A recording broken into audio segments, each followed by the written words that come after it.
All right, man. What's up, man? In there like swimwear. What was that? Two? No. What? No, no. Coming off of a fight night. Coming off of Rozenstruik. Rozenstruik or Rozenstrike? Heard both of I them. say Rozenstruik, but I think it's. You look at it, you say Rozenstruik. Yeah. I don't know. I'm sure we're not saying either one of them right. And then Gaziev, which I've also heard pronounced Gaziev. So I'm like, all right. Who knows? Man. It was top to bottom. I thought it was pretty great. I did not expect it to be as good as it was. The fight or the card? The whole card. The whole card ended up being fun. Like the first 3 fights, all knockouts. Let's see. Let's go to the bottom. Let's just work our way up. Because here's the thing. I was thinking to myself. I was like, coming into this, before this fight card, I was thinking about this episode, and I was like, okay, cool. 299 super stacked, but this card we won't have a ton to talk about afterwards. I don't think so. We can kind of like talk about a fight or two, kind of move on to 299 and take a bulk of that. And then like 3 fights in, I was like, there's a lot to talk. There's just knockouts after knockouts. Yeah. Like this is a fun card. I've not really rewatched any of these fights. I don't think. So I'll be trying to go off of just like that first go at it. But yeah, Al Sawadi gets stopped in was third.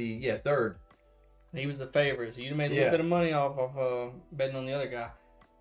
I didn't know either one of them, which is why I just assumed it wouldn't be. I didn't know a lot of these people. I knew Ludovic. I knew this one. I heard of this one. The fucking Ludovic Klein, AJ Cunningham fight. Yeah. Rough, dude. And that's kind of what I said in the last episode. Kind of what I was afraid of. Like Ludovic Klein is scary. He's just accurate, man. And AJ Cunningham is tough as fuck. And sometimes when you have a guy that's a really good striker and another guy that's really good at eating strikes, like that's just what happens. You know what I mean? And hopefully they can kind of go back to the drawing board. I wonder how the UFC is gonna I don't know what happened with AJ Cunningham. I don't know if he came in on short notice because I knew that he had lost in the Contender Series, but then it looked like he got a fight. So I don't know like what happened there if they just signed him off like how good his toughness. But I really wonder after a fight like that if they'll keep him around and maybe just don't throw him Ludovic Klein next time. Kind of a bit of a seasoned dude. He's had a handful of fights in the UFC. He's fought some tough dudes. And he's looked good in doing so. So yeah, I don't know. This one was fun. Like I like if a fight is going to end in a knockout and it doesn't end in the first round, I want it to be a dog fight for the rest of the time until something happens. And this was a good one. I enjoyed watching this one. It's close. Yeah. You can see the odds was close. This one, I'm assuming this was the odds before the fight, not as the fight's going on. Yeah, I would assume that's this just didn't even live odds. Didn't even last. He was just getting pieced up by homie here. I mean, how many fights this dude got? I mean, did he hung in there? 21-4, and so what's his fight history? Yeah, he's had a good bit in the UFC. Win, draws with Jai Herbert.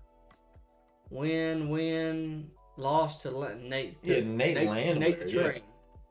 And then if memory serves, he was doing good in that fight until he got submitted. It wasn't like he was just getting run through. So win. Yeah, he's only lost twice. Yeah. Since he's been in the UFC. He's fought some decent guys. Yeah, you lose Nate the Train. This dude hits like a fucking train. It's not a. Mike Brazil. Oh, he got subbed. Almost made it through the whole thing. It was halfway through the third round. So yeah, that's a pretty tough dude to just get. Especially for your first UFC fight. I'm not sure if he was coming off of if he had another fight after the Contender Series, like on the regional circuit. Maybe put together some wins and look really nice. But yeah, tough to see. Then CLD came out here fucking. Came here stunting. That's an interesting guy. He's a fun dude. I'm trying to remember. I think he was. What did he knock him out with? I'm trying to remember how the knockout. Dan, I was literally just thinking about this. It was. Let's see if they got any. They got any? Show me a replay or something? Yeah, we'll just have to. Oh, don't give me that. Don't give me that. Okay. I'm pretty sure it was something nasty if I'm correct. I want to. I know that he looked really good. I just can't remember exactly, what he had put him down with. I know that if I remember correct, I think he split him up with Nasty with some elbows. Maybe in the first round. So yeah, exciting stuff. That's go to CLD. How many fights does he have in the UFC? Is that his second 10 fight? 10-1 For the promotion? No, okay, Fourth. fourth. Lost to Armin Petrosian, which he's a freak. And then win. So I think the next you got to give him somebody. On a 2-fight win streak, you probably give him somebody with a name, somebody well known. Because Ribeiro, not real. This guy's I don't even know who. Tui Louis Lin. I don't know that guy. Tululan? I think it's Tululan. I don't know if I can. I mean, Petrosian is the only one out of these 4 that I know. I kind of heard of Ribeiro, but I think you give him somebody. I think I saw Ribeiro on TKO, the Contender TKO. Series. You know, he's very, very flashy on his feet. And his record is, what is it? Like, I mean, he's 10-1. 10-1, yeah. I mean, you got 10-1 with 8 knockouts, 1 submission. So that's 9 finishes. That's nuts. Yeah. No, I mean, I think he's kind of like a star in the making per se. I feel like he's got a good personality. He's got a fun style to watch. He's just a dude that not enough people know about him yet, but I really do think that the next couple fights, especially if you give him, like you said, somebody with a name, kind of start to move him up there. You know, middleweight. Yeah, you ain't got to give anybody in the top 15 if you don't want to, but give him somebody on the outside that people are like, maybe he could break. Yeah, somebody notable. You know, it may be like I don't know if I don't know if Joaquin. I know like Joaquin. What about so middleweight's 185? Yeah. So maybe Andre Petrosky, ain't he 185? I think he's 170, but I might be wrong. Is he still in the UFC? Yeah, he just fought like I'm gonna say a couple months ago and he won, or he might have lost one, but he's only like 3-fight winning streak. Yeah, somebody like that, somebody that people know. He came from the Ultimate Fighter. He didn't win the Ultimate Fighter, but he came very close. He looked really good on the Ultimate Fighter. He honestly looked a lot better on the Ultimate Fighter. He's had kind of some setbacks since post Ultimate Fighter. The person he lost to on the Ultimate Fighter, you're like, dang, how'd you lose that? And then that's what I thought when he lost. But then he come out, and I think the guy he beat on the Ultimate Fighter was, or the guy that he fought, I think, first in UFC was the guy who came in last minute because somebody got hurt. Beat him, and then I think he either lost or he won like 2 more. He was on kind of a winning streak in the UFC, and then I think the most recent one, I think he might have lost it. I can't remember when he fought, but it's he's either on a win streak or he just lost his win streak. Okay. Yeah, that might be somebody you could give. I mean, you know, if everything lines up, I'm not sure if he's middleweight or welterweight. I cannot remember. But yeah, somebody with a name, man. I really think that by the end of the year, like sometime in the next year, I feel like we're gonna hear a lot more about Duncan, and I think that we'll kind of start to see him. I don't know, maybe in the main events and stuff, but I think we'll kind of slowly start to see him climb up, and more people start taking notice of him. He's got a good record that people, you know, like you can really start as he, you know, puts together a couple more wins. You can start being like, oh, this guy's 15-1, 16-1, stuff like that. So, yeah, it looks good. Man, Javi Watts right here, it's crazy. I really thought my man Yavid was just gonna go out there and just show out. Thought he was gonna steamroll on him. I mean, because the Bacharach brothers are kind of They're both nasty. Both nasty. I like the Bash Bros. But my man Zabi came out and really did his thing. Yeah, it was a good fight. It was a good fight. Pick him. I mean, imagine picking him. Yeah. And goddamn, this guy, you're at a plus 750, all right, off $100. Yeah. And it's a tag team, so you're actually gonna get about maybe $1,000. Yeah, depending, I guess, on how like the parlay works out or whatever. I mean, you were an underdog. Yeah. And I think that Bacharach like looked kind of confused whenever they had announced it, but I think it was 29-28. I want to say that I had it 2-1 for Zahavi. I did too. So I don't know when they read it off that I agreed with it. I didn't think it was that crazy, and he seemed perplexed by it. But in the fight, you know, you're not judging it. You're fucking trying to not die. You're thinking you're winning. Yeah. And when so his coaches probably were telling him, well, you're up. You know, you just got to be sure. Yeah, potentially. Yeah. And once you cannot say potentially. You might be up this round. No, you're down. You've lost the last 2 rounds. Let him think that. So you got to go out there and dog it out. Yeah, exactly. Dog. Bro, that might be knockout of the year. Son. Thus far, yes. Son. 100%. The way that he fucking... Yeah, to fuck, dude. He just locks hit in. him like right here. Dude just ran him down and fucking fired on him. It was like, dude, and see this dude right here, Sapaj. My thing is, he just got kind of pieced up a little bit, took some shots. I think he was just trying to survive. He was like, okay, I got 20 seconds left before this fight's over, and I'll possibly win. I can't remember how I had it scored. I don't think I had him up. But it's like he's just wanting to survive and make it through for a possible decisions. Maybe the judges give me a win and gets destroyed. Bro, if I remember correct, fucking limp. Dude crumbled. I mean, it was a bad look, dude. It was like those 3D rendering things when they'll have like a person's body and like they'll make it like fall down on itself all like rubbery and stupid. Yes. Like it just fucking.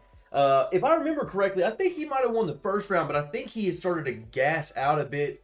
I could be wrong there, but the reason I'm saying the gas out is he was having an issue where he kept, as they would disengage, he would kind of circle away with his hands down. He had more total punches. He would kind of like drop his hands, and he'd kind of like turn his back and walk off, almost like, hey, let's reset. Well, let's agree to reset. Yeah. And it's like you do that enough times, like a guy's going to notice that. First round, he definitely won, 33-9. Yeah. In the second round, it gets a little bit more evened up, and I think there were some takedowns as well. Round. Yeah. So I think that he had lost the second. It was, 2 takedowns to 1.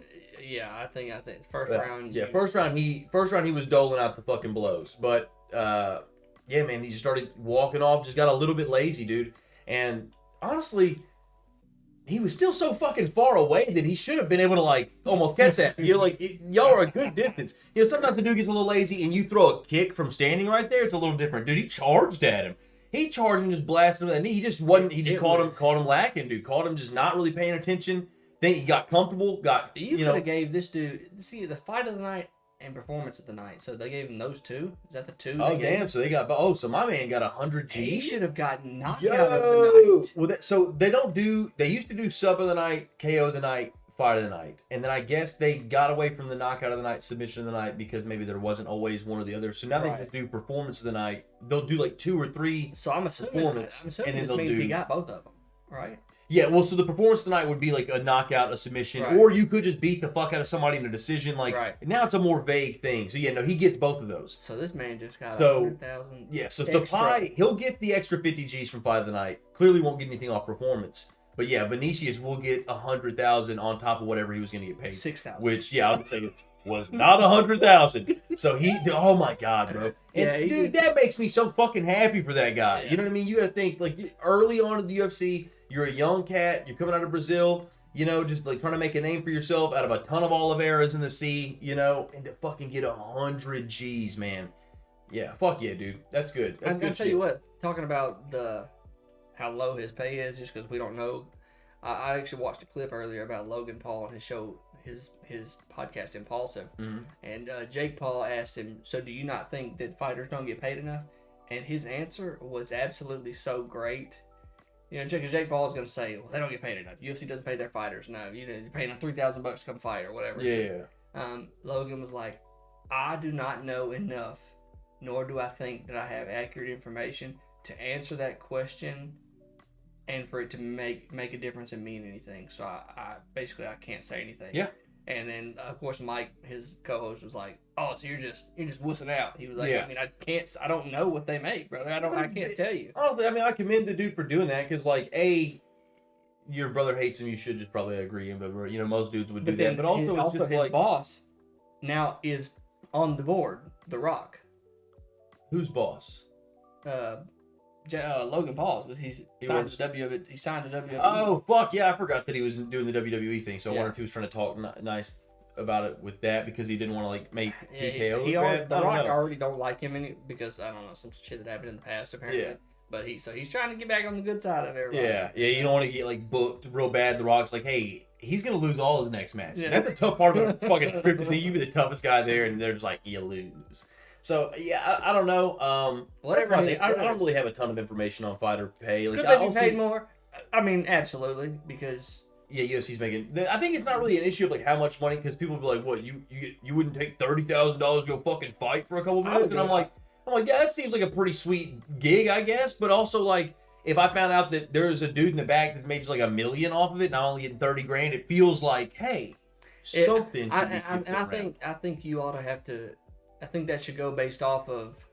For one, they should do your pay based off. Okay, are you promoting yourself online? How often are you using your social media platforms to make yourself bigger?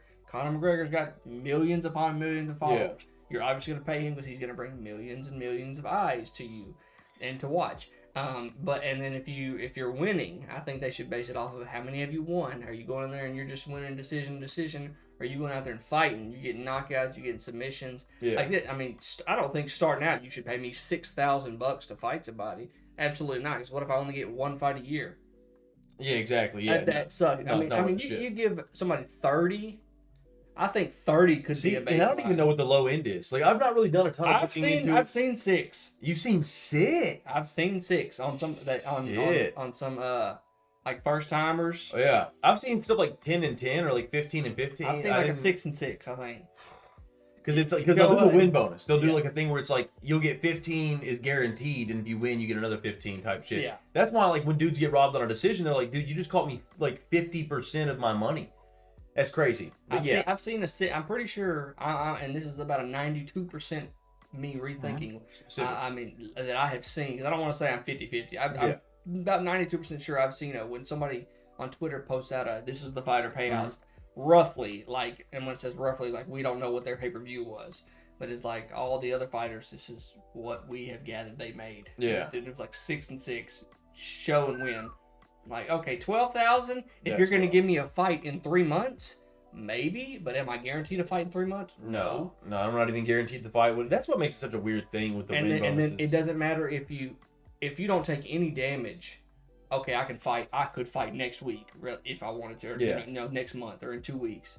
If I take damage, they're going to take me to the doctor, and if the doctor says anything on me is remotely injured, I'm out 60 days. Or if you get knocked out, you fucking get knocked out, they'll put you on a concussion protocol. You know, you're out 6 months. And it's like, man, okay, I made $12,000 to get knocked out, and now I can't do anything else. Or imagine a situation where you break your leg like Conor did, or like Anderson did, but you're not already a solidified star like Conor or Anderson or Chris Weidman. What happens to a regular dude snaps his fucking leg in half like that, and you can't fight for 18 months?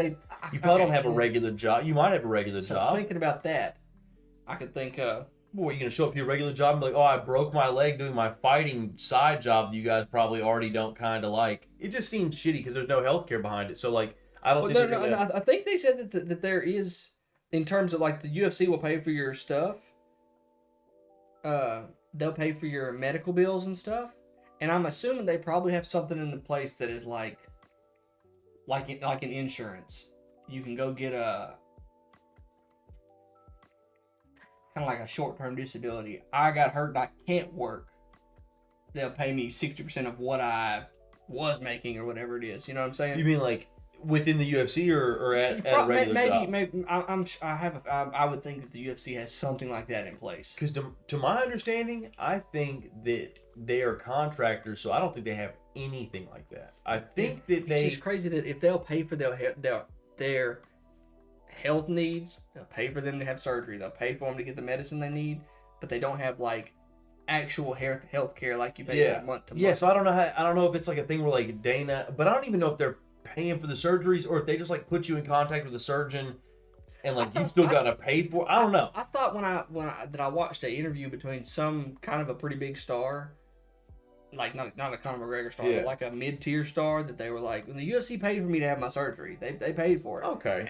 And they paid for me to get better. Yeah. But there is no health care if I get sick and I'm out 9 months. Yeah. I think that they do that shit too. It's like, I think there's probably nothing in your contract that you're owed or guaranteed or anything, but I think they do a lot of like, you know, giving a guy an X amount of money after a really good fight, that maybe he didn't get a performance of the night, but like Dana kind of made shit right, gave him a little bag in the back type deal. Right. I think that they do enough of that to where people are like, yeah, but he will take care of it, they will pay it, but it's like, yeah, but they don't have to, and we kind of want them to at least have to, because then, you know, so I don't know. It's I feel like a minimum you should make, because you know you obviously when you sign a contract, let's say a 3-fight contract, it doesn't mean 3 fights in. That's 3 fights in 12 months. That's 3 fights, I think, period. I think that, like, that's why, like, let's say you have 3 fights left, and, like, if you have 1 fight left, they have to offer you at least 3. Again, not really sure exactly how the literature works on it, but if you don't take fights, they'll just hold you up. That was the whole issue with Nate. They were going to hold him in his contract. And that's when they were like, yeah, we'll let you go if you fight Hamzat right before you leave. And it's like, okay, so I look like shit right before I leave and nobody wants to pay me to fight for him. Right. And even if I do win, you'll be like, yeah, but imagine what Hamzat would do to that guy's opponent because he could, you know what I mean? So it's just like, it's a classic pro wrestling. You never leave with the belt. You know what I mean? You always got to drop the belt to the guy on the way out of town, and then it looks good. So there's like a revolving door, and they did not want what happened to happen, and he got to fucking choke Tony Ferguson out and like go out on top. Is like this, you know. So one of like the few like big dubs, but that's essentially what they do. And also Francis, big dub for Francis. They try to give him Cyril. They're like, yeah, this dude used to train with it. Like you won't be able to beat on the feet because he's too technical, and you won't be able to take him down because you can't wrestle. Fight that guy and we'll let you go. And then Francis fucking hoed him. And then there was just like, okay, all right, well, Francis can wrestle now. No one fucking thought that was going to happen. So. He fights soon, fights this Friday. Fights in 2 days. Anthony Joshua. Fights Anthony Joshua. I think he wins. And your boy put in a little Pateau. Yeah, I'm going to fucking. I think he wins. I think it's been a little earlier in the day. I'm gonna hit a little Russian link on that one. I do not see myself buying it. AJ versus yeah, but no. Yeah, I think they should. I think on their contracts, it shouldn't just be 3 fights before you can go search free agency. Because then, like you said, you go 2-3 years. Mm-hmm. Well, that's I think it should be a yearly thing. Yep. So in this year, we're guaranteeing we're going to offer you 3 fights as long as you're healthy. Mm-hmm. And then it's like, okay, I could take a 10-10, a 10 win, 10 to show. Yeah. Because I'm gonna go out there and I'm gonna bust my butt, and then if I fuck around and get a win bonus, or not a win bonus, a performance of the night or fight of the night, I get an extra 50 on top of my 10-10. Yeah. So I made 70. I'm set for the year if something happens, because I'm sure they could live off 70. Yeah, I guess. I mean, and also like where you live, because like right. money ain't the fucking same everywhere. So right. I don't know. There's a ton that has to go into it, but. I bet $100,000 does a lot for this young guy. In Brazil? Yeah, absolutely. I'm imagining. I don't know a lot about the guy. Maybe he bought a whole apartment. He could come from like a super wealthy family that I might not know. But I would assume a young guy coming out of Brazil fighting the UFC, you're probably not just like the wealthiest guy ever. $100,000 plus your purse. I saw something. And your win. Like he got a fucking bag, dude, and good for the guy. Could not be happier. I saw something on I think it was Facebook, and this dude was like, "Let's go to the store and spend." 200 or 300. I want to say it was like Brazilian money, whatever they have down there, pesos or whatever. I don't know if it's pesos or not, but let's say it was pesos. They're like, how much does that equate to in U.S. dollars? And it was like $11. So with $11 U.S. dollars, this dude got like this much shit from the store. I was like, holy crap! Yeah. Which I know if you go to like the Chinese or Japanese yen, whatever it may be. Man, you get like $200, you're rocking with like 200K over there. So okay, so you're fucking making some power. Yeah. I mean, you show up over there, over in another country with that with $10,000. It's like you can buy the block. Okay. in some places. Yeah. Probably not Tokyo. Yeah. Damn, that's wild. Yeah, it's cool. I love to just travel and see it. Yeah. Take a big old trip out there. Hey, we gotta take this show on the road, bro. Right. Take this show on the road. No. I don't know. You know what I mean? Wherever that is. That's where it's at over there. That sounded like Tokyo. That's not like Tokyo to you? Tokyo, yeah. Yeah, okay. I was feeling Hong Kong when I did. Yeah. But I'd take either one of them. That'd be cool. This one. Yeah. I thought he really beat him up. Eric Andrews. In that last round, Eric Andrews was beating shit out of him. I thought he was going to end it early because he was beating up on him and Jamie wasn't moving for a little while in the ground and pound. And they were getting close to calling him. Yeah. The sport never lets you go out on top, dude. Like, it's so rare that you see a Khabib where, like, the guy gets to retire, not even undefeated, but just retire on, like, a win. Yeah, Jamie Pickett. That was his last fight. I did not see that. And that was his last fight coming into it. Like, he knew coming into it, this is my last one. Oh, I did not see that. I missed that part. Yep. Holy smokes. Now, I don't know. I think that he got a moment on the mic, but, yeah, it was... I seen the other guy retire. Yes. No, I did not see two of them last night, and they were both, or not last night, two of them in this last card, and they were both off of losses. It just kind of goes to show you, dude, such a hard sport to. The last thing I saw was him getting beat up on the ground and pound, and I think that was in round 2, and then I tuned into the third round till there was probably like I don't even, because I don't remember what I was doing. I know I was doing something, and I think there was probably like a minute left in the third, and I was like, well, he's got pretty well beat up this whole match. Yeah, it was a very fair decision. I mean, thought. 83 to 26 total. I mean, you beat up 33-14. You threw three. 3 points. That's when I. And that's only 30. Yeah, it only still missed 80% of your strikes. I mean, that's tough. Yeah, now he took a little ass whooping, and it happens. You know what I mean? That's the game. I'm sorry. I hate that he retired. I actually really like watching him fight. I like Jamie Pickett. I thought too whenever they were talking about him retiring, I was like, damn. I guess I didn't realize he was as older as he was, or maybe had as many fights as he did. 13, you're getting a little close to even there. Yeah. They're probably gonna end up letting him go anyways. Yeah, you're a little older. It's like, man, I'm not really trying to take that many losses. I think he lost to Bo Nickel. Yeah, he lost to Bo Nickel. I mean, you're on a 5-fight losing. I mean, they were going to cut you. Yeah, so it is what it is. Hopefully the guy can get into coaching or something like that. I'm sure he could do something like that. He's definitely not. But yeah, I fucks with Jamie Pickett, the Night Wolf. So much luck on the retirement, Mr. Pickett. If you ever browsing this, man,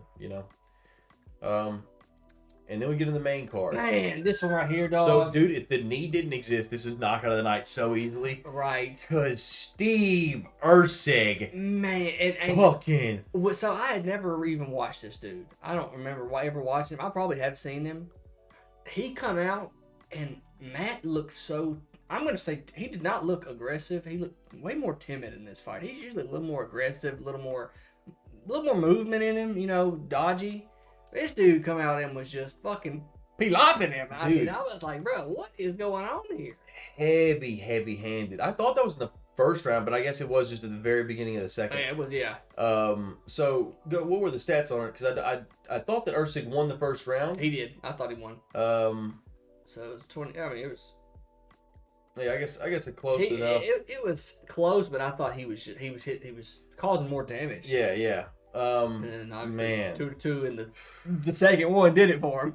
Dude, that's all she wrote. They were both throwing left hooks, and he just fucking thumped him, dude. Man, did you see the clip of Chris Tione afterwards, walking up to Matt Schnell in his corner, and being he goes, man, I don't know what made a louder noise. He had the punch hitting your head or your head in the canvas. You'll see it on film. Yeah. What? What was that about, Chris Tione? I've never. Maybe I'm wrong. Hey, bro. I've never seen him do that before. I would have paid good money to see Matt Schnell throw a left. Bro, dude, you could tell Matt Schnell and his coach were not fucking with that. And then he looked at the coach and he laughs. He goes, "Did you hear it?" And the coach's like, bro, his head. Dude, bounced it. And it's also like, hey, and whose fault was that, Chris Tione? If only there was a referee in there that was supposed to be keeping him safe. You ever see the fucking videos of those dudes, like the kickboxing referees that will leap across the ring to save a dude from doing that? Fucking take some notes, Chris Tione. We need a power slap guy back behind. That's what I'm saying. Yeah, at all times, Forrest Griffin's back there with glasses. Bro, he hit him.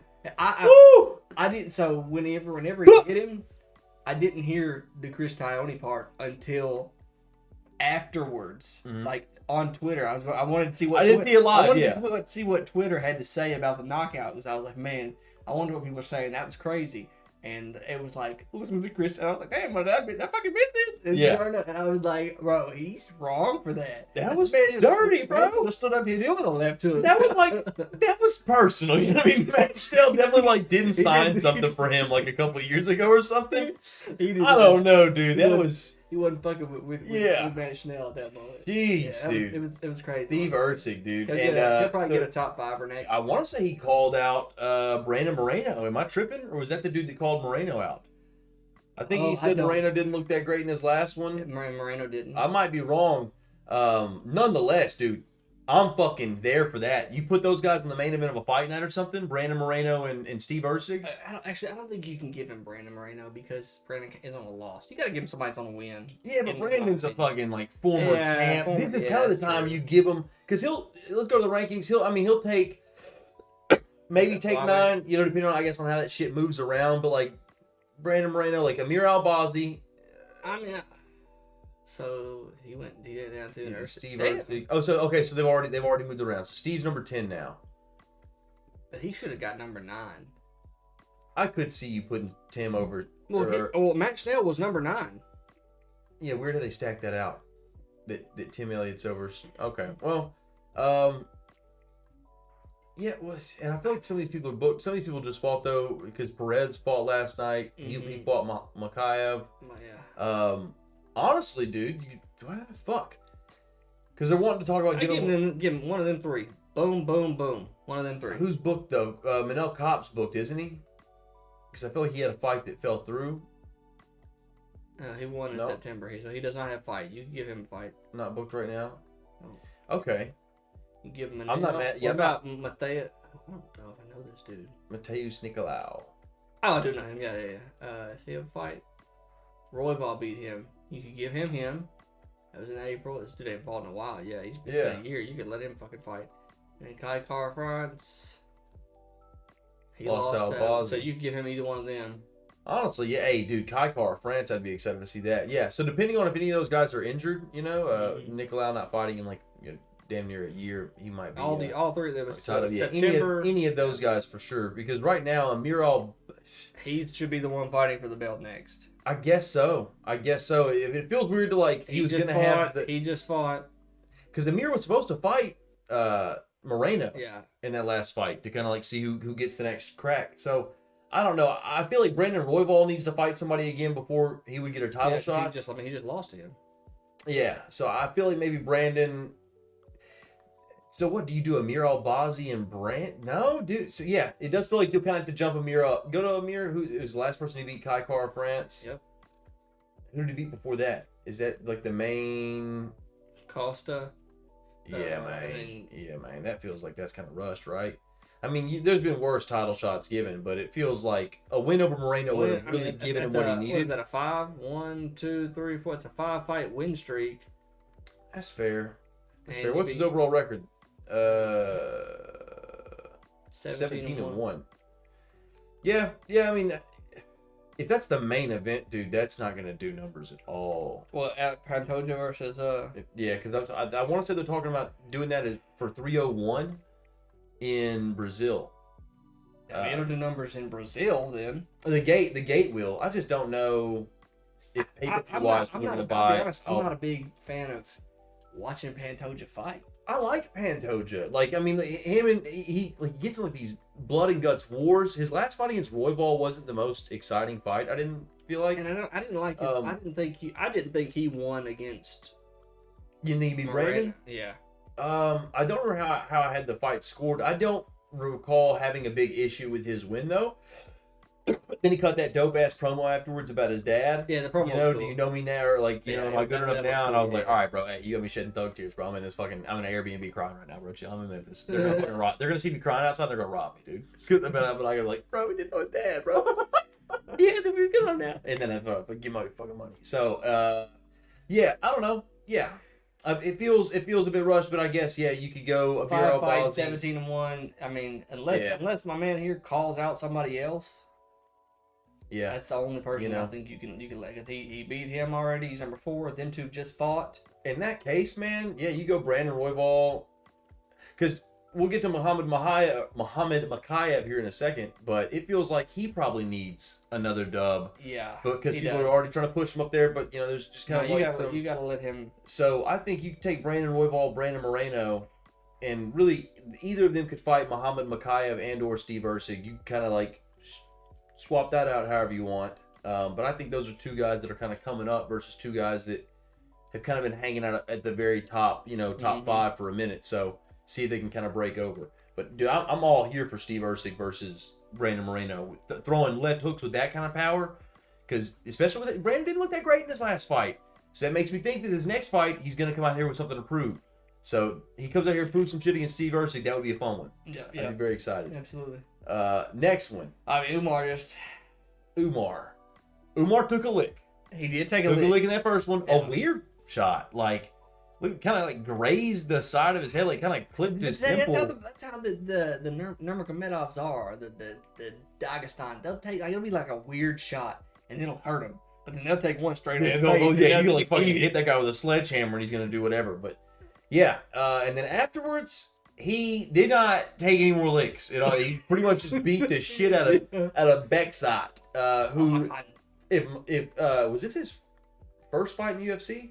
I'm pretty sure it was. Dog, what? Yeah. How much of this fight did you catch? Because there's a lot of it where it's just Umar on top of him hitting him. There's a lot of ground and pound. So I saw him take the lick. It's a beautiful wrestling. I stopped, and then the third round, I saw the end. Okay. So I was like, boom, boom. Yeah, let's go round by round strikes on it. So first round, 43-3. Because I mean, even round one, after the lick, he rolled him over and went to putting bows on him. Holy smoke. Round two, yeah. This dude. Yeah. Dog, you didn't land a single punch in the second round. He's fighting a guy with the last name Nurmagomedov. You know what I mean? Easier fucking said than done. I guess at one point off your back, you could have at least been like, that's one goddamn it. You know what I mean? Not a cent, and then two. Yeah. No, it was. Dog, did this man get some kind of performance for that? I don't think he did. Well, you ought to give him domination of the night. Yeah, something, man. I mean, those are pretty heavy numbers. Now, a lot of it was, like, it wasn't like every one of them was just huge elbows or anything, but dude, for the most part, was fucking. So was it 10-8 all across the board? I think he got like a 30-25 scorecard. That's what it should be. Where I think the first one was 10-9. I think the other two were 10-8s. I mean, dude, how do you even give a 10-9 when he took 3 punches? Well, one of those punches hurt him pretty bad. So I get that. Yeah, because you're not like giving him the round for it, but you're being like, look, you didn't. And I don't know. I don't feel like there was. Dude, there was a couple times. Hey, let's keep it a buck. Kazakhstan was not proud of you that day. Yeah, dude, Gennady Golovkin was definitely shaking his head about it. That was not very Mexican style. If you ask Gennady Golovkin straight up, he's gonna say no Mexican style. He said that was not big drama show. No, you know what I mean? Don't claim him. Yeah. Hey, Umar was big drama show. Yeah, bruh. Oh, fucking dude. There was one point he was on top of him, and I think this might have been around 2. So I don't know if you saw this. But he's got a high mount. He's like up high on this dude's chest. And Umar is just like throwing these like little punches, but they're going so fast. It looked like an anime thing, like where the arms are like blurry. He's like, it was just like, I saw like 4 arms on each side, like just like, holy no, dude, he was hammering him, bro. And his head was all knotted up. So, yeah, no, Umar looked good. My man's gonna go home and he's gonna say, Mommy, I don't want to fight in UFC no more. Bro. That was tough, man. So, yeah. Was this his first fight? I think that was his first fight in the UFC. So he was 11-1. Yeah. No, I mean, he came in like a highly touted prospect for sure. But I don't think... Yeah, that was it. Man, that's a tough one to give you off rip, dog. It's also just tough for Nurmagomedov, too, because, like, how much better does he look? Like, I mean, how much higher can you move him up the rankings? Like, he come in at 13. Click on him now. See if they moved him up. Or, the rankings, or...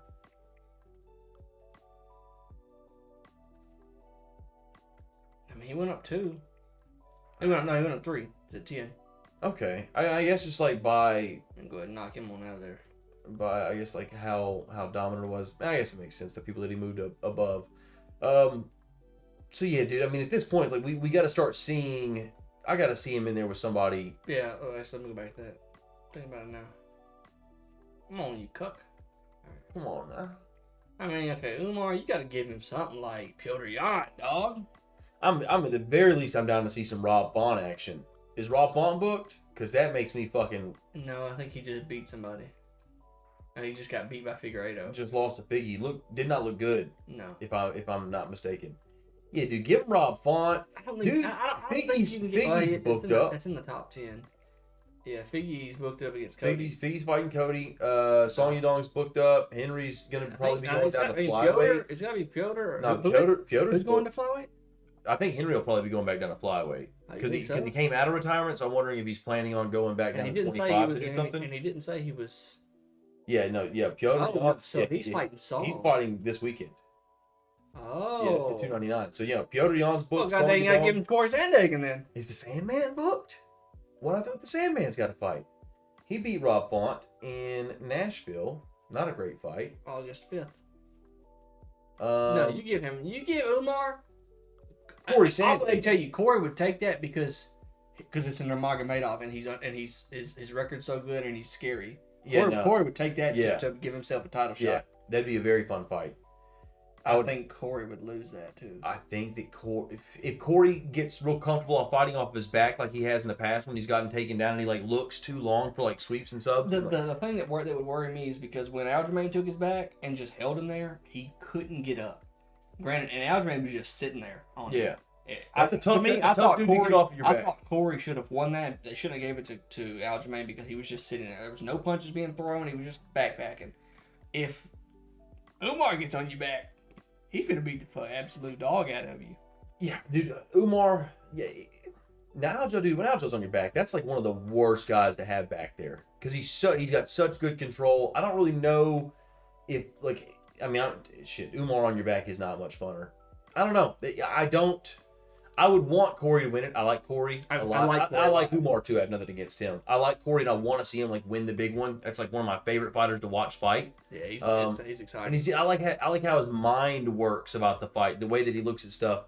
But yeah, I think stylistically, dude, Umar would have a pretty good chance of being able to hold him down and win rounds. Slowly kind of put some stuff together. Now, Corey could hit him with one of them balls like that. If he keeps it on the fucking feet, though, it's a problem. Because, yeah, if Beksot's, rocking you with an overhand right, Corey Sandhagen's going to lure you into something. That'd be fun. Yeah, the only other person, is Rob Font. Because the rest of them... Yeah, everybody else is both He's fighting. Aljo is not fighting in this division anymore, I don't think. He's going to go up. Is Corey Marab's waiting for his turn. Yeah.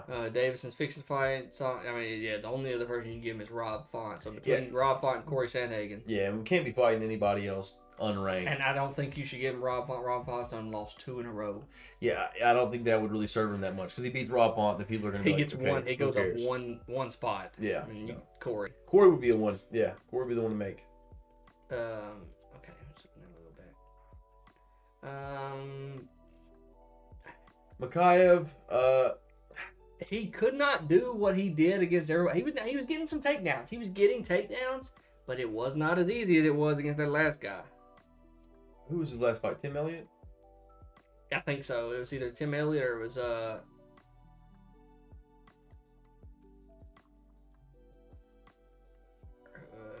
Tim Elliott. This guy here, he did this guy absolutely. I'm pretty sure he took him down 45 times. I'm pretty sure they said it was like the most takedowns ever in a match. Damn. And but submission, you fight somebody for real, like for real, and it goes to unanimous. But it was unanimous. I did think he won. Nothing against that.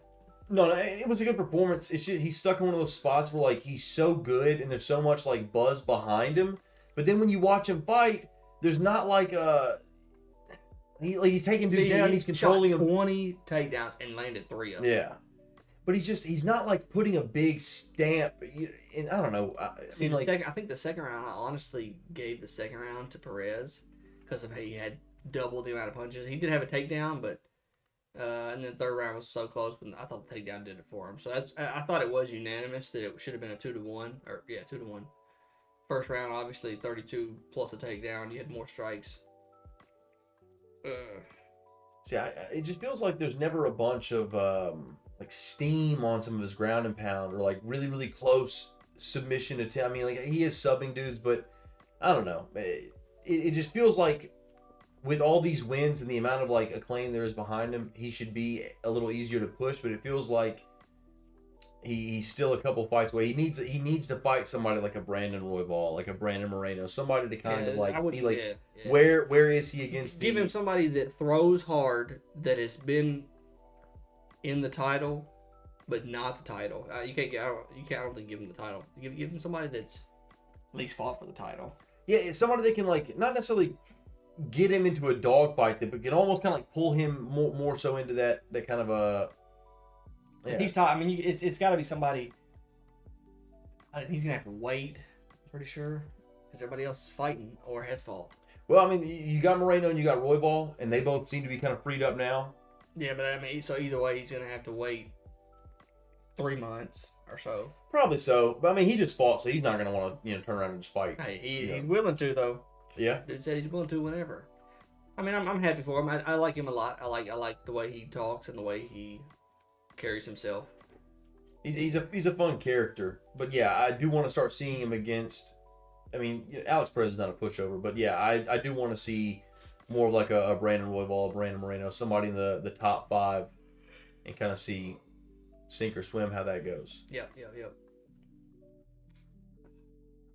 I mean, my man Petrino really just kind of fucked him up. I'll be honest. Dude, and it wasn't like the most exciting fight. It wasn't. But he was running. The third round, he was doing a lot of running. He wasn't really trying to. It was all Petrino. And then he goes and retires. I'm like, damn, bro, that sucks. Yeah. Yeah, you can't win them all. Did you see what he said in the post-fight presser about like how the financial struggles?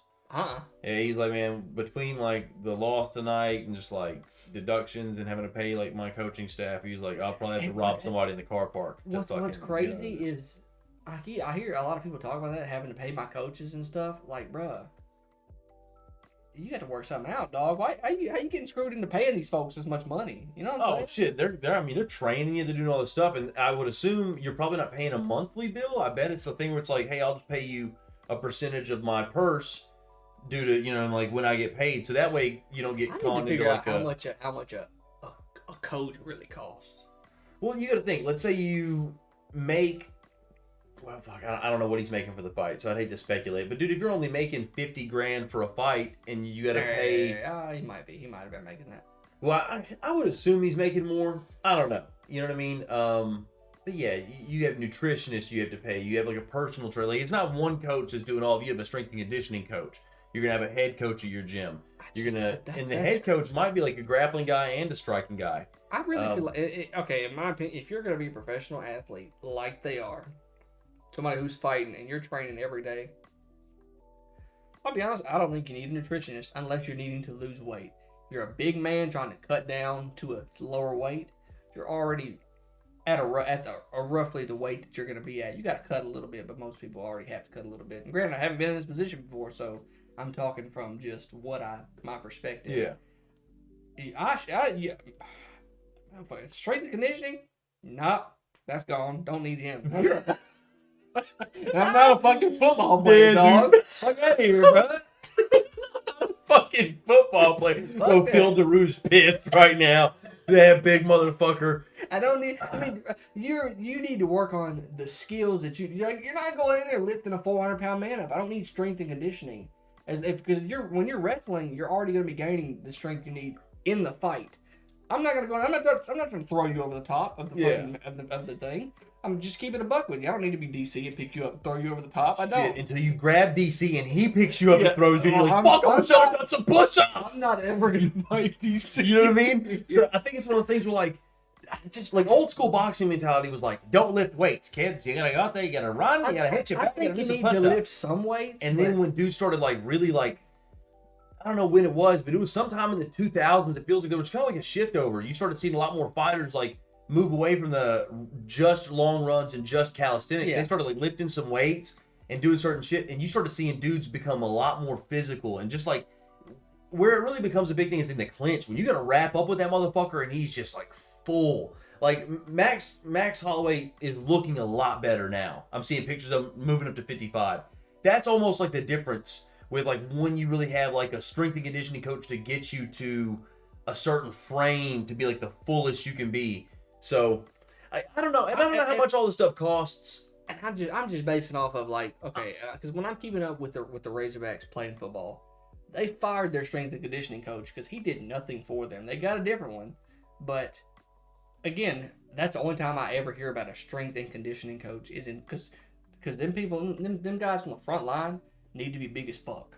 Yeah. To protect the guy. I mean, I don't think the quarterback is going for strength and conditioning. He's strengthening his arm and maybe his legs so that he doesn't get tripped or taken down. But as far as just, he don't need to be out there squatting every day. He don't need it. I think if you pay and the head coach thing, okay, I think you should pay a head coach if you guys agree on it. Like if he don't want to get if he comes in there and demands me to pay him, what are you doing for me? Are you the grappling? If he's the grappling coach, I get it. And the striking coach, if he's just there, you're like Greg Jackson. You're like, yeah, you just put together fucking plans. Yeah, no, I don't need you. You don't need to go watch. I can talk to the other coaches. Yeah, I'll watch film. Yeah, I mean, crazy. I'm already watching film like the football players watch film. Yeah, I don't think they pay somebody to Yeah, I think they all watch it together when they watch it. So I'm so torn, and of course I've never been in the situation. I've never been through a camp with somebody. Like, let me go see. Bryce Mitchell is training at home. He don't have these folks at home, fucking watching, teaching him. Yeah. No, Bryce probably has a very different setup, I would assume, because he seems to do a lot of his own stuff. And that's just the way. If I keep myself. Okay, if I'm fighting at obviously I'm not fighting at 155 now. If I got down to 155 or I'm hovering at that 170, I want to fight at 155. I don't think I need anybody to help me get down 15 pounds because you're going to cut a lot. You're going to cut, what, 10 or 15 off water weight? I don't know how much water weight you're going to cut just sweating. Some just fuck around cut 30. Like Paulo Costa, that's a beefy boy, not a chance. If I'm that close, but now if I was 185, 190 like I am now, wanting to get to 155, okay, I might need to hire a nutritionist. Just help me get down some. For a year, I'll pay you. Once I get down and I realize what I need to sit at, I don't need you anymore. You probably, I mean, you fight at 55, you're probably walking at 65 or 70, so you probably just need to, like, lose the first X amount, you know what I mean, and then you just kind of, now you can kind of comfortably walk, and then I'd pay somebody to help me with my grappling. But like Sean Strickland probably doesn't grapple. I don't think he grapples that much. Doesn't need to. I think if I'm not mistaken, I think he like runs some of the wrestling classes at Extreme Couture, which kind of surprised me. But he's one of those guys that like surprisingly real wrestle heavy. He just ended up getting real good at the Philly shell. So and for a while he was bouncing gyms. So I don't think he really had the same thing. Like, how are you working that out with the coach? Because I think he was kind of just going places and sparring. I don't really know how much coaching. That's all you're doing. I feel like that's what I would want to do.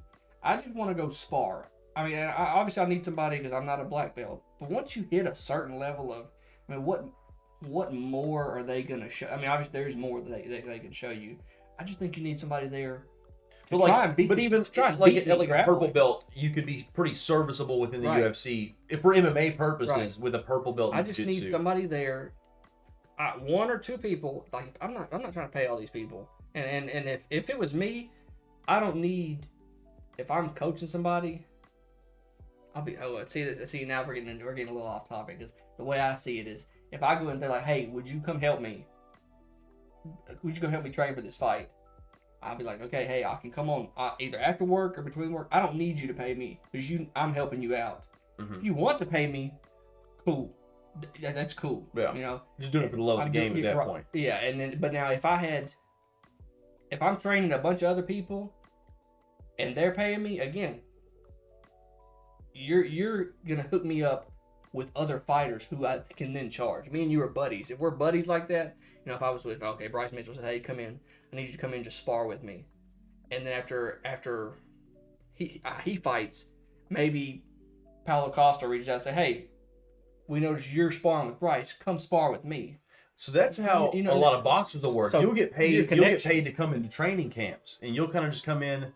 You know, like I talked to a dude that got paid to come in and spar with Gennady Golovkin for one of his camps, for one of his fights. And I was like, asking him, how hard does that guy hit? And he was like, oh, we would go 100% on days. He said it felt like you're getting kicked by a horse. Wow. I'm like, fuck. But either way, yeah, you'll get paid a little bag to like come in and just spar this guy a couple times a week. And if they want to pay me, if not, but the guy that's coming in and sparring isn't the coach. You're just the guy that's getting paid almost to be a body at that point. Let me ask you this. So the way the head coaching, I don't really know how that would work because, like, again, the only like fights that I did amateur wise, like I didn't even have any MMA. I had the boxing, couple grappling. Okay, hold on, wait before you take that. I just now thought of another thing. Okay, so the Razorbacks pay their head coach based off of how much revenue they drive in. Okay, so if my coach is also coaching other fighters who are fighting and making money, then we should all have to put a percentage in.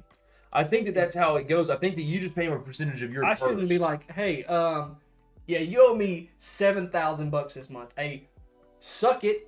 Yeah, I don't know if it's a monthly thing or if it's like that, then I could see that. But like, because as a coach, you got to think. Let's say you're a coach, okay, and you got 10 fighters coming to your gym. All right, they might not all be pros. So let's say 8 of them are pros. Okay, 2 guys are amateurs. Those guys aren't going to be getting paid. You're still going to have to try to give them some attention. Otherwise, they're not going to train at your gym. Now, but they should also be paying like a monthly thing to go to the gym. Likely so. Yeah, you're probably getting overhead that way. Also making money that way. But your pros would probably be more of a thing where, like, let's say this guy, and that's when you also have to get into your like personal relationships. Like, what if there's a dude that hadn't fought in a year, but you're kind of cool with him, but you're kind of like, look, man, if you're not fighting, then you're not getting paid and I'm not getting paid. So like, when do you switch back to monthly? Yeah. Okay, you know what I mean? That was gonna be my next it's question. like, do you think they're paying monthly while they're paying their commission? I would say I doubt Jorge Masvidal is like having to write a check to American Top Team. You know, I feel like that'd be pretty silly if he's like, here's my $80, coach. You know what I mean? Like, but it also feels like when he fights and he gets paid like $1 million, I bet he's like paying shit. I would assume he's giving his coaches. Fuck, I don't know, because like his coaches isn't just Matt Brown. Yeah. Like if you give Matt Brown $50,000, that's like 5% of your purse. $50,000 doesn't sound like crazy when you made $100 or $1 million, but it's like, or who else are you? You know what I mean? Like there's got to be a wrestling coach there. There has to be. Like then you got to think, okay, how many coaches are at that gym? Yeah. How many coaches are working with me? With just the pros? Yes. If Jorge Masvidal was only training with one coach and there's 5 other coaches, he wins and this coach gets $50,000. The other coach is like, hey, I didn't get anything for that. Like, well, you didn't do anything. Yeah, I'm not gonna pay the top team, so I'm or whoever. Yeah, I'm having to. Jorge shouldn't pay the guy that's teaching kids BJJ. You know what I mean? He should pay Matt Brown and whoever then it's else. Like, is he really paying into a commission, or is he just fucking paying him a flat out rate? So like a golf caddy. The golf caddies, when the caddy gets paid regardless. But there's a guy named Bryson DeChambeau. I think he said he pays his caddy like 50 G's per event he plays in. Yeah. If he wins $12 million and then he gets a percentage of what he wins. I think he said if he wins $1 million, the dude gets 10%. Damn. Okay. So I don't know. I feel like that's what it is. I think it's a thing where like regardless of what you get paid, they're gonna get X percentage of it. So like when we start off together, and you're only getting paid $10,000 to fight, you know, I'm cool with this amount. And I don't know if you have to renegotiate that later. Like John Kavanaugh, like what was Conor paying him in the beginning versus what is he paying him now? Is it a flat fee? Is it a percentage? He strikes me as the kind of guy, like their relationship, I imagine Conor took very good care of him. But I don't know. It's just kind of like a weird thing where like the coach is kind of having to do something for you, kind of hoping that you end up making it big. Right. But let me ask you this, bringing it back to Bryce Mitchell. Let's say, but okay, you don't think that a nutritionist or a strength and conditioning coach would be as important if you're somebody like Bryce that's like showing that he can do it all on his own. Me personally, I don't think I would ever ask for, unless I wanted, like right now, like 190, 193. If I wanted to get down to 155 pounds, I would hire a nutritionist but now this person has to meet with me every day. Every single day to make sure to talk about what I think they're nutritionists. If I'm not mistaken, most of these guys are getting like 3 meals a day. Like I think it's like if he's like private chefing me and like that kind of stuff. I think they're being pretty, or like a meal prep type thing. Right. Like you're going and getting like food they prepared and packaged. Okay, yeah, no, I'll pay. Let me ask you this: you get on Twitter and you see that they've come out. Bryce Mitchell has actually just hired Phil DeRue to do his strength and conditioning. He's hired fucking Mike Dolce for his nutritionist. He's about to fucking pack some muscle on, come back, fight whoever. Does that not get you juiced up thinking, fuck, what does Bryce look like if he's really putting some weights with a guy that, like, he's not just lifting cinder blocks, which like has its own benefits. He's not just throwing metal around in the backyard. He's got a dude that is like shown with other guys, like the body recomp. He might still weigh 145, but now he can be cutting. Is he still fighting at 145? Yeah, not move around, just recomping the body. So you don't care, so you wouldn't, okay. I just feel like if he was gonna go up in weight, that would make me, because your body's only gonna be so jacked and so big at a certain weight. Because then once you have if you quit lifting them weights, you're gonna have to lose weight. You either have to quit lifting or cut a whole lot, and then either way you're gonna be like fucking drained. It might be a thing where he would have to cut more, but it could also be a thing where you recomp the body, where you lose some body fat. Cut is humongous, but he's fucking loses a lot. You know what I'm saying? Like, yeah, no. I'm definitely not saying somebody to get you show muscles necessarily. Like Phil DeRue, like he came in and like I want to say that he works with Dustin Poirier. Like there's people that he worked with where you can tell like they've become more physical athletes. I would use him. I don't want to. You just don't. I don't want to. Like if you're at the gym when I'm at the gym, you're like, what are you doing? Okay. You mean like you're like watching him, you like hit his. So I would pay him if he didn't require me to pay him. If he come in and said, if he come in and was like, well, my fee is going to be 10% of no matter whatever you make. It's going to be that. Yeah, if he's going to be a it's prick. Like, God, no, I don't need you then. But if you're working out and he walked by at the gym and he goes, hey, try clapper push-ups next. And then, like, on the way out, you drop him like $50. You're like, that was pretty cool, dude. I tried the clappers. Well, You're like, I tried the clappers, dude. It had to go. I'm feeling it. I'm feeling a little more quick. He came in and he started helping me, and I just didn't. And maybe I didn't notice how much time he was really putting in with me. And then I go out there and I noticed in the fight that all the things he was telling me to do really helped me a lot. And I'm thinking, damn. And maybe that first time, hey, bro, for sticking with me through this, here's some money. And then if he doesn't expect it, I feel like I would want to pay them, especially if I'm winning and I'm noticing that the things they're doing is helping me. But like the grappling person, you probably got to pay them because they're going to be. But the grappling person, I mean, they really got to be showing. If you're not showing me anything, you're just there wrestling with me. I can fucking wrestle with anybody. Yeah. You know what I mean? I don't.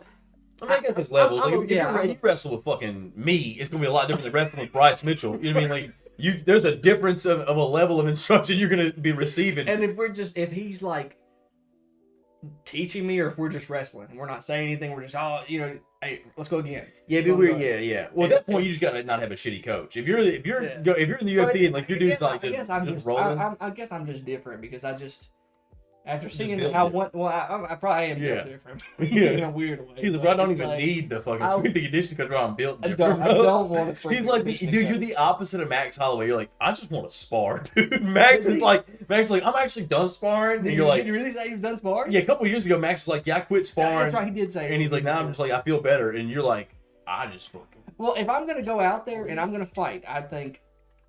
I'm not gonna say I'm like Sean Strickland. Yeah, I was gonna say, I want to fight every day.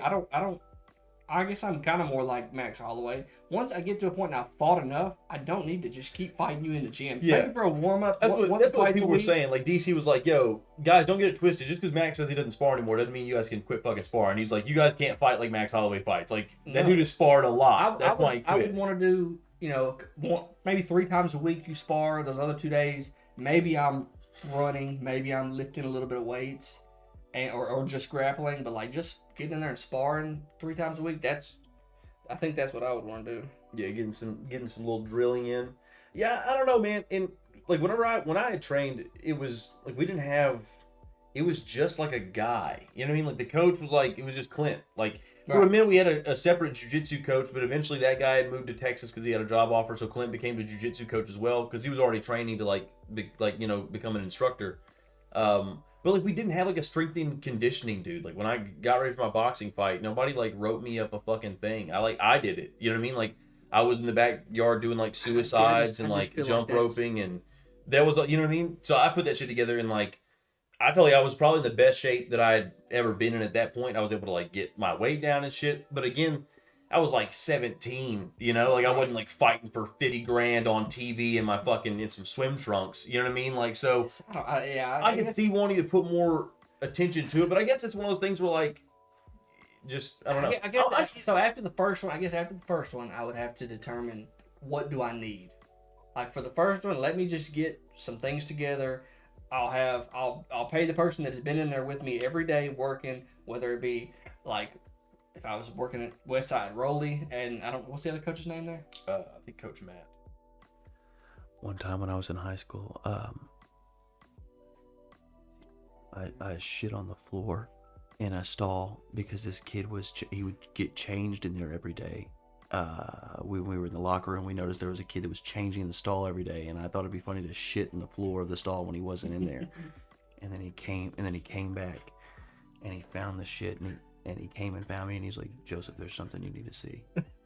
I don't know how long you're gonna be gone. I was like, I'm gonna leave something for him to see when he edits later. I hope that's not the fucking final. God, I did shit on the floor, and I'm just gonna leave it in there. Yeah, we'll roll with it. You know what I mean? I didn't say nobody's names, but hey, that's my bad, dude. I'm pretty sure his first name started with an H, right? Yep. And his last name started with a Z. Last name was like multiple penises. Couple of them bad boys. Yeah. Yeah, that was tough, man. And let's keep it gang related, dude. Sometimes you get caught in the crossfire. Sometimes you go in the bathroom stall and there's a shit beside your backpack. I watched a dude pee on a dude from the other side of the stall. Yeah. He peed under the stall on a dude taking shit, peed on his feet. Oh, the disrespect, dude. The disrespect. Yeah. I don't even know why I did it. I was high, you know. Hey, it is what it is. But fuck. Yeah. But yeah, no. I'll say, okay, if I had, I would only have. Damn. See, I don't even know what I would have if I was a coach. I definitely wouldn't have a strength and conditioning, not off rip. Would not have a nutritionist unless I needed to cut a lot of weight. I would just do it myself and get as close as I could. I mean, damn, I don't know. See, then it just depends. What do they think? Talk to a coach and say, hey, what weight do you think I should be fighting at? What do you think I can get to? Yeah. If he said I think you should be fighting at 145, I gotta have a nutritionist. I don't think I can fucking make it that far. Dude, people will tell you some crazy shit. You know what I mean? Like, whenever I was... 55 is where I feel like I should be. 70... There's some tall motherfuckers at 70. But I'm also, I think... I'm also taller than Kamaru Usman. And I think he's only like 5'10 or 5'9, if I'm correct. Okay. Yeah, but Kamaru Usman's fucking beefy, son. He is. That is a different 190. You know what I mean? That's a way different 190. That dude is all granite at that point. Because that's the thing is like, I don't know. I would feel much more comfortable in my ability to do my own strength and conditioning. Right. And my ability to like research. I'm not saying that I just know everything about it. Clearly, I'm not in pro fighter shape. But like my ability to, I studied like exercise science and shit. So like I understand more about like the mechanisms behind that than like my ability to like really dive deep into nutrition. Because like nutrition, like, do you need to do carnivore? Do you need to do vegan? Do you need to do carb cycling? Should you have a lot of carbs? Not a lot. It's just like, dude, I don't fucking know. And I don't know like what would, like, I'm sure your diet has to change a ton before you start cutting water weight, like cutting out sodium so you don't hold water, like little things like that. Yeah. What can you supplement with? Should you take creatine? I guess not. Like, it gives you power and energy, but it makes you hold water. So would you just cycle off of that? Like, in terms of nutrition, I would definitely want some kind of help, especially because if you're gonna cut weight, that's such a calculated process to even like figure out like how much water I can even afford to cut off. You know what I mean? Little things like that. What weight do I need to be a week before I start my cut? And see, I don't think I would want to, in just my mind, I don't think I would want to weigh 170 and try to fight at 55. I just feel like doing that is going to cause me to I'm going to feel worse. I'm going to have to cut more because those last 15 are probably going to be water and maybe a little bit of, I mean, you're going to probably lose a little bit of muscle off that. Because do you have 15 pounds of water worth to give without causing yourself to be sick? Yeah. I would want to get close to 155, like a 163, maybe 165. Something like that, where you're just not even having to cut the 10 pounds. I don't want to cut a whole. That's just me thinking where I can keep my muscle. I could cut out all the fat on me. Because when I was going to the gym, when I was working at the paper mill, I had stayed 145 my whole life through high school, about 145, pushing 150. And when I started going to the gym, them first 3 months, I got just lean and toned, and I was rocking 165, and I felt fantastic. Yeah. And that was the moment where I could definitely tone myself up a little bit more, and but my arms had gotten big, my back was starting to get big. I could work on my legs a little bit, probably get up to that 170, but I could still cut a little bit of fat off. I was probably at like 18% fat. Yeah. I could get down to 10.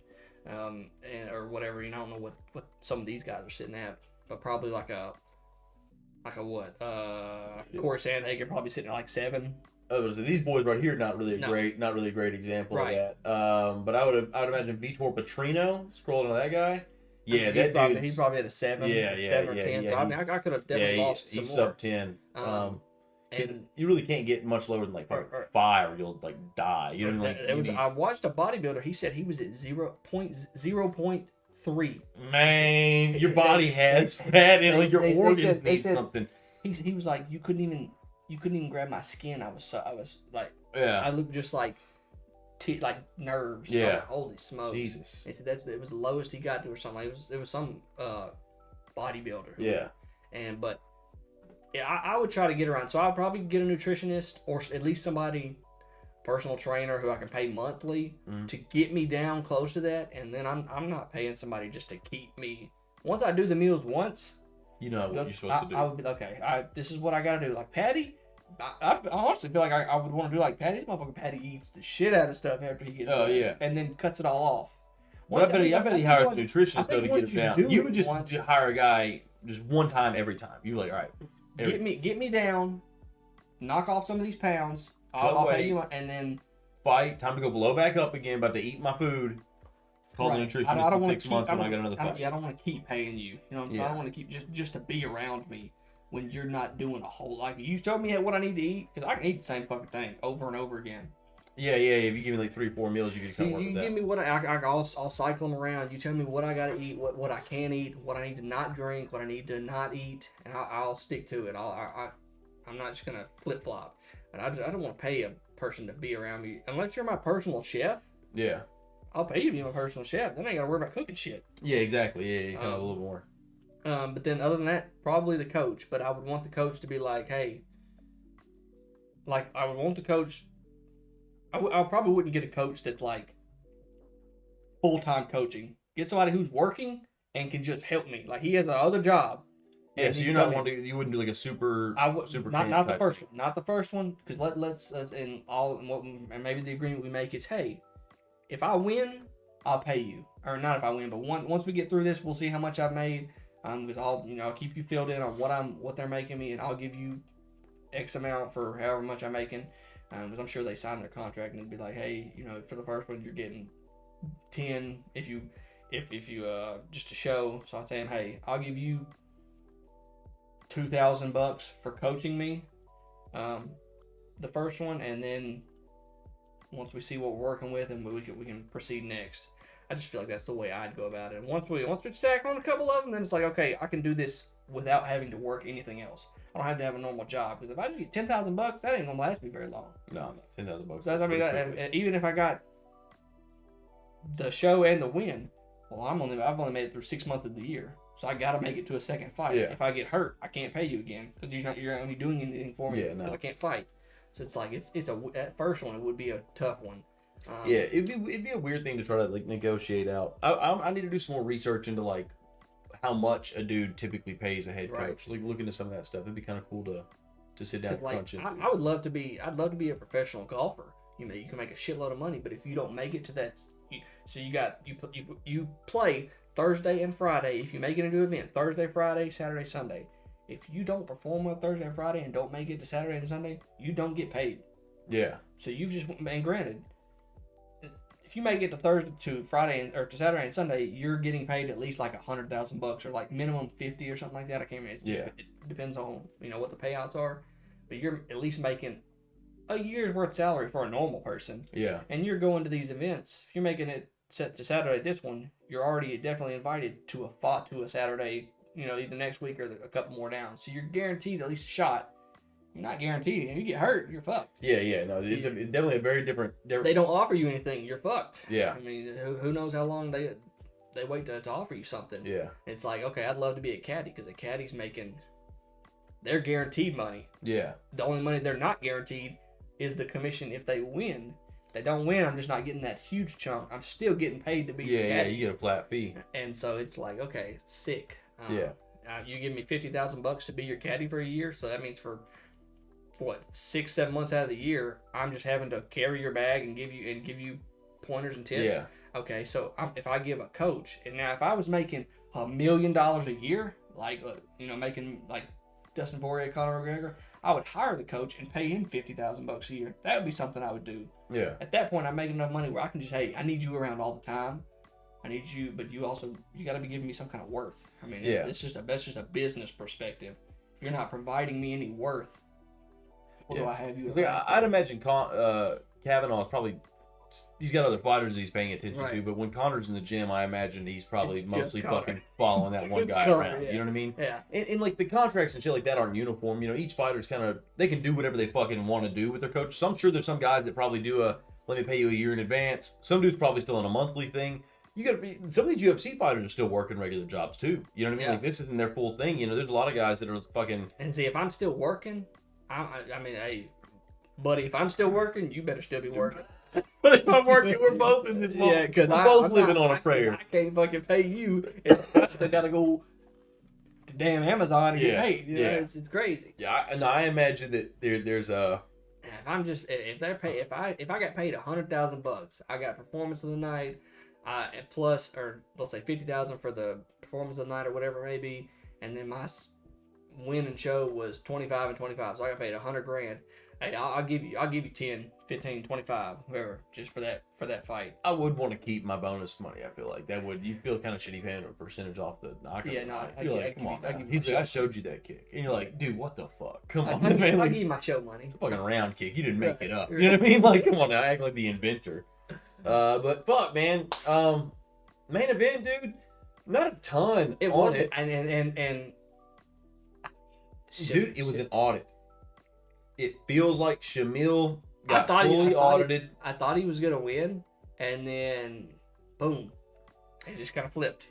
Yeah, he was doing good in the first round, and then he just fucking gassed out. Because you predicted him, and I was like, and so there was one of these other fights you picked. I think it was this one. Yeah. You picked him, and I picked him, and I was like, fuck, Pedro, I lost that one. So we split this. And then I think we both picked Schnell. We both went Schnell. And you told me you were going to go Ursig. I thought Ursig, and then like right before it, I was like, I think Schnell gets it. And so when you said Schnell, and then when this dude won, I was like, fuck, I'm down already, because I don't know what the points are sitting at. We haven't talked about the points in a little while. I need to add this one up. And then this dude and then this one, and I was like, damn, I got my fucking points back. Sweet. Yeah, no, we split this in even. Let me see. I know we were at after the 140 to 27, so he was just putting.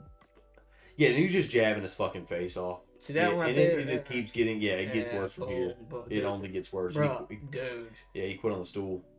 He quit on the stool? Yeah, after the fourth round, I thought they waved it off because of something was wrong with his eye. He said, I can't see, but it was one of those things where, like, I don't know what was in his eye. Like, there was some blood around it, but you know what I mean? It wasn't like a big cut going into it. He didn't get poked. He didn't get, like, they weren't swollen up.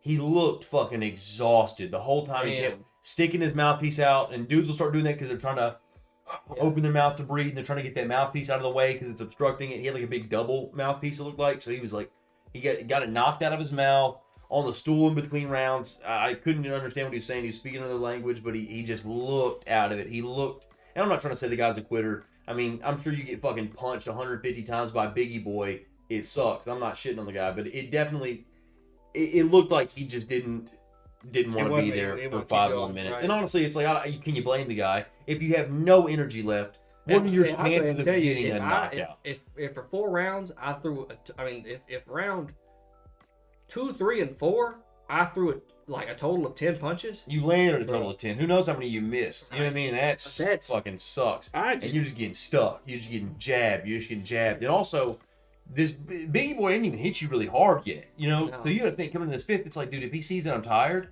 now this motherfucker might decide to open up on me. You know what I mean? Do I get knocked out viciously so I can say that I didn't quit on this? You know what I mean?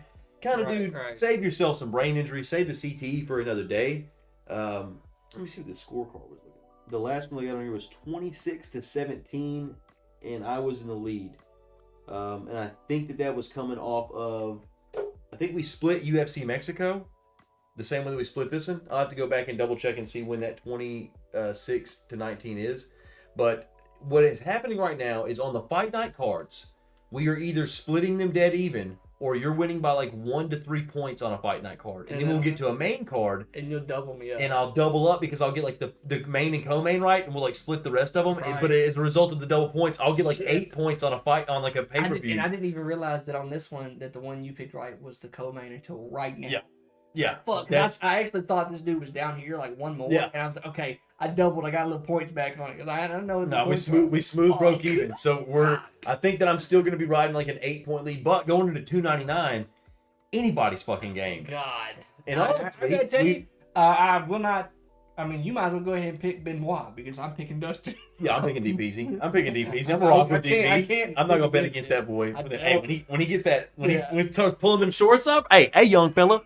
When he starts saying, hey, young fella, it's a wrap.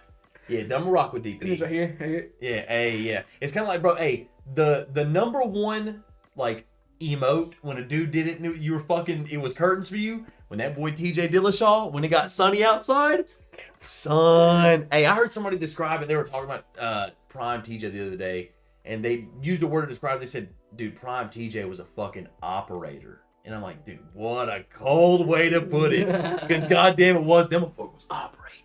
Switch it. Oh, bro, that fucking left kick. What a beast, man. All right, but dude, y'all really slept on the Dillashaw era. But yeah, we'll work through that. We'll have to check the card out. And I believe what we're fixing to do is we're gonna cut this episode right here at the end, just letting everybody know. I'll leave this in there, and then we're gonna have a second episode going up either the day after. So this will probably go up tomorrow, probably. Yeah. I'll have this edited tonight, and this should go up tomorrow, probably mid-afternoon. And then the second episode, which is, we're going to do a big breakdown of 299, just because it's a big card. This and 300. We're not going to talk about 300. This is strictly going to be 299. We're going to do another video, and it'll either come out Friday or maybe Saturday morning. Just depends on how much editing it takes out of it. I'm hoping for Friday. That would be the best. So you guys will get a double dose this week, which would be cool. Should we go to the next one? We'll get 299.